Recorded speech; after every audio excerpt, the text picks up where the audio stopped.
Assalamualaikum warahmatullahi wabarakatuh. Di sini saya mau mempraktikkan peristiwa osmosis pada kehidupan sehari-hari. Kali ini saya mau menggunakan tomat sebagai medianya. Praktik ini kita perlu memperhatikan tentang perpindahan sel pada tumbuhan. Berikut ini adalah alat dan bahan yang dibutuhkan. Yang pertama ada sendok, yang kedua 6 buah gelas bening, yang ketiga 6 sendok makan membumbung garam dapur, yang keempat air putih secukupnya, dan yang kelima lap atau tisu.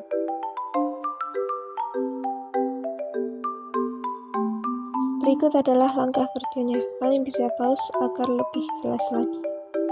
Sesuai dari langkah ketiga, kalian bisa mengidentifikasi dahulu tekstur pada tomat sebelum dimasukkan kepada cairan tersebut.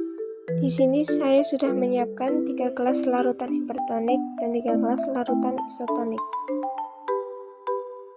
Kemudian kita masukkan tomat pada larutan hipertonik atau air garam dan pada larutan isotonik atau air biasa.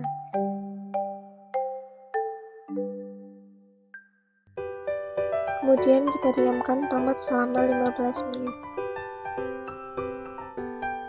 Tidak lupa kita perhatikan juga perubahannya. Sekarang kita angkat tomat dan kemudian kita perhatikan bagaimana perubahannya.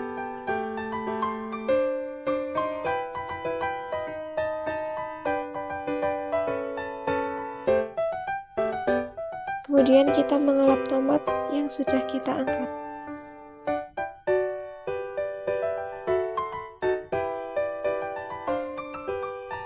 Sekarang kita identifikasi perubahan pada tomat.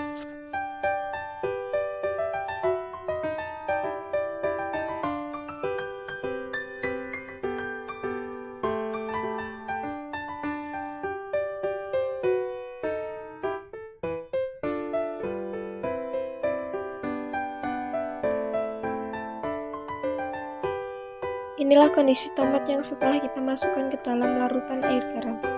Dia bertekstur lebih lembek dan kenyal.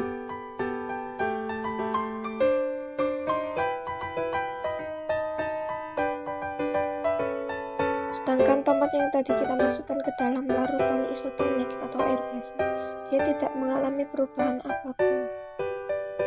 Nah, sekarang kita masuk ke dalam pembahasan. Peristiwa apa yang terjadi? Nah, setelah kita melakukan praktik tersebut, kita dapat menyimpulkan bahwa peristiwa tersebut adalah peristiwa osmosis.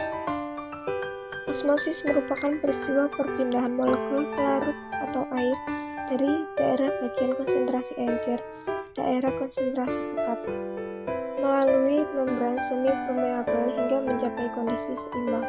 Peristiwa osmosis ini bersifat koligatif, yaitu sangat tergantung pada konsentrasi zat terlarut dan bukan pada sifat zat terlarut itu sendiri.